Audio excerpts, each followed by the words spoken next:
लोकसभा निवडणूक 2024 लोकसभेच्या रणसंग्रामात रावसाहेब दानवेंना प्रतिस्पर्धी कोण याची उत्सुकता लागली आहे। मात्र जालन्यात मराठा फॅक्टर महत्त्वाचा ठरणार आहे। लोकसभा निवडणूक 2024 एकीकडे मोसंबीचा आगार स्टील उद्योगाचं केंद्र तर दुसरीकडे मराठवाड्यातील दुष्काळ प्रवण क्षेत्र ओळख असलेल्या जालन्याची आणखी एक ओळख आहे, ती म्हणजे रावसाहेब दानवे। जालना लोकसभा मतदारसंघ भाजपचा गड पर्यायाने रावसाहेब दानवे यांचा बालेकिल्ला मानला जातो। 1999 पासून या मतदारसंघावर दानवे यांनी निर्विवाद वर्चस्व गाजवले। 2009चा अपवाद वगळता दानवेंचं मतदारसंघावर निर्विवाद वर्चस्व आहे। भाजपच्या अनुभवी आणि 35 वर्ष राजकारणात सक्रिय असलेल्या दानवेंच्या या गडात प्रतिस्पर्धी उमेदवार अजून देखील निश्चित झाला नाही। जालना लोकसभा निवडणुकीत मराठा फॅक्टर महत्त्वाचा।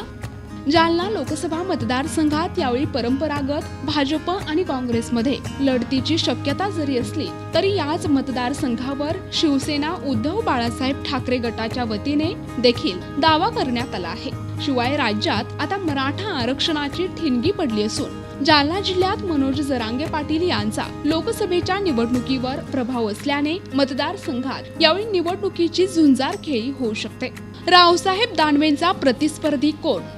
राज्यातील महत्त्वाचे नेते असलेल्या मतदारसंघांपैकी जालना लोकसभा मतदारसंघाची ओळख आहे। राज्यातील मोसंबीचा आगार स्टील उद्योगाचे केंद्र म्हणून जालना जिल्ह्याची ओळख आहे, तर दुसरीकडे मराठवाड्यातील दुष्काळ प्रवण क्षेत्र म्हणून देखील या भागाची ओळख आहे। त्यामुळे येथले काही प्रमुख प्रश्न आणि समस्या आहेत ज्याचा या निवडणुकीच्या रणसंग्रामात वाटा असणार आहे।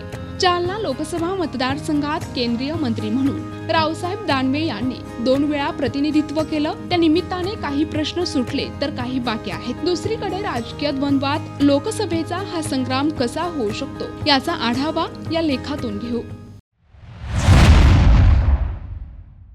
देशात लोकसभा निवडणुकीच्या अनुषंगाने आदर्श आचारसंहिता जारी झाली आहे। राज्यातील अन्य मतदारसंघात उमेदवारीसाठी चढाओढ सुरू आहे। जालन्यात मात्र भाजपचे उमेदवार म्हणून रावसाहेब दानवे यांचे नाव जाहीर झाले असले तरी दानवेंना शह देण्यासाठी महाविकास आघाडीकडून एकही नाव पुढे आले नाही। त्यामुळे सलग 5 वेळा निवडून आलेले दानवे 6व्यांदा दिल्लीवारी करतील की नाही हे बघावं लागेल। जालना लोकसभेची रचना। जालना लोकसभा मतदारसंघात जालना जिल्ह्यातील जालना, बदनापूर, भोकरदन, औरंगाबाद जिल्ह्यातील सिल्लोड, फुलंब्री, पैठण या एकूण 6 विधानसभा क्षेत्राचा समावेश आहे। मतदारसंघाचा इतिहास। एकेकाळी हा मतदारसंघ काँग्रेसचा बालेकिल्ला म्हणून ओळखला जायचा। बाळासाहेब पवार, अंकुशराव टोपे यांसारख्या दिग्गज नेत्यांनी काँग्रेसच्या वतीने या मतदारसंघाचे प्रतिनिधित्व केले आहे। 1991 साली अंकुशराव टोपे यांनी काँग्रेसकडून ही जागा लढवत विजय मिळवला होता। हा काँग्रेसचा आजपर्यंतचा शेवटचा विजय। 1996 पासून ही जागा भाजपासाठी नेहमीच अनुकूल राहिली। 7 टर्म या मतदारसंघावर भाजपचेच वर्चस्व आहे। यातील 5 टर्म सातत्याने रावसाहेब दानवे यांचाच विजय झालाय। 1996 आणि 1998 मध्ये झालेल्या लोकसभा निवडणुकीत उत्तमसिंग पवार हे भाजपतर्फे निवडून आले होते। 1999 मध्ये काँग्रेस उमेदवार ज्ञानदेव बांगर यांचा पराभव करत रावसाहेब दानवे हे प्रथमच खासदार म्हणून निवडून गेले। त्यानंतर सलग 5 वेळा रावसाहेब दानवे जालना लोकसभा मतदारसंघातून निवडून आले आहेत। 1999 मध्ये पहिल्यांदाच लोकसभा सदस्यपदी निवडून येण्यापूर्वी 2 वेळी ते भोकरदन विधानसभा मतदारसंघातून निवडून आले होते। 2009 मध्ये काँग्रेस उमेदवार डॉक्टर कल्याण काळे यांनी रावसाहेब दानवे यांच्या विरुद्ध चांगली लढत दिली। या लढतीत डॉक्टर कल्याण काळे यांचा 8482 मतांनी पराभव झाला। 2014 साली मोदी लाटेत रावसाहेब दानवे यांनी काँग्रेसच्या विलास अवताडे यांचा 2,06,798 मतांनी पराभव केला। सध्या या मतदारसंघात कोणाची ताकद किती? जालना कैलास गोरंट्याल काँग्रेस, भोकरदन संतोष दानवे भाजपा, बदनापूर नारायण कुचे भाजपा, सिल्लोड अब्दुल सत्तार शिवसेना शिंदे गट, पैठण संदीपान भुमरे शिवसेना शिंदे गट, फुलंब्री हरिभाऊ बागडे भाजप। 2019 निवडणुकीचा निकाल। मागील निवडणुकीत रावसाहेब दानवे 3,32,815 मतांनी विजयी झाले. रावसाहेब दानवे भाजपा 6,98,019, विलास औताडे काँग्रेस 3,65,204, डॉक्टर शरदचंद्र वानखेडे वंचित 77,158. महाविकास आघाडीत जागा कोणाला, कोणकोणते उमेदवार इच्छुक? भाजपमधून रावसाहेब दानवे यांची उमेदवारी जाहीर झाली असली तरी महाविकास आघाडीत मात्र उमेदवार आणखी ठरलेला नाही. त्यामुळे इच्छुकांची संख्या वाढताना दिसत आहे. अर्थात तुल्यबळ उमेदवाराच्या प्रतीक्षेत असलेल्या आघाडीत काँग्रेसच्या परंपरागत दाव्यानुसार काँग्रेसकडून डॉक्टर कल्याण काळे यांचे नाव आघाडीवर आहे. या मतदारसंघात काँग्रेसकडून ओबीसी नेते म्हणून सत्संग मुंढे यांचे नाव देखील इच्छुकांमध्ये आहे.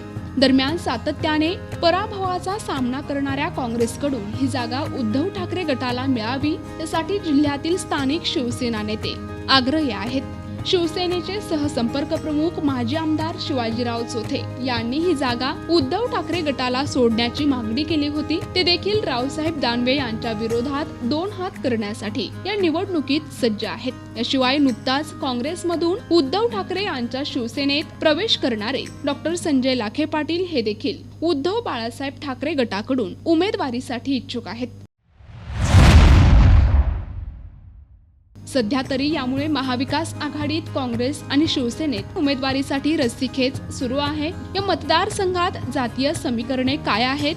एकूण मतदान 19,38,621, स्त्री मतदार 9,16,319, पुरुष मतदार 10,18,251, तृतीयपंथी मतदार 51. जातीय समीकरण मराठा 3,67,460 19%, मुस्लिम 3,48,120 18%, ओबीसी 5,80,200 30%, बौद्ध 3,28,780 17%, इतर 3,09,440 16%. मनोज जरांगे पाटील यांचा प्रभाव मराठा आरक्षणाचे केंद्रबिंदू असलेल्या जालन्यातून रावसाहेब दानवे आणि कोणाची फाईट होती हे बघणं महत्त्वाचं असणार आहे. त्याचबरोबर मनोज जरांगे पाटील यांच्या प्रमुख मागण्या पूर्ण न केल्यामुळे मराठा समर्थकांत नाराजी पाहायला मिळते. जिल्ह्यात जरांगे यांना मिळालेला पाठिंबा पाहता समाजातील सरकार विरोधात वातावरण निवडणुकीच्या मतदानात परावर्तित झाल्यास याचा फटका सत्ताधारी पक्षाला बसण्याची शक्यता नाकारता येत नाही. दरम्यान मनोज जरांगे पाटील यांनी याविषयी कोणती जाहीर भूमिका घेतली नसली तरी मधल्या काळात भाजपमधील वरिष्ठ नेते आणि त्यांनी जरांगे यांच्यावर केलेले आरोप पाहता स्थानिक पातळीवर मनोज जरांगे पाटील आणि रावसाहेब दानवे यांच्यात अप्रत्यक्षपणे टीका टिप्पणी झाली.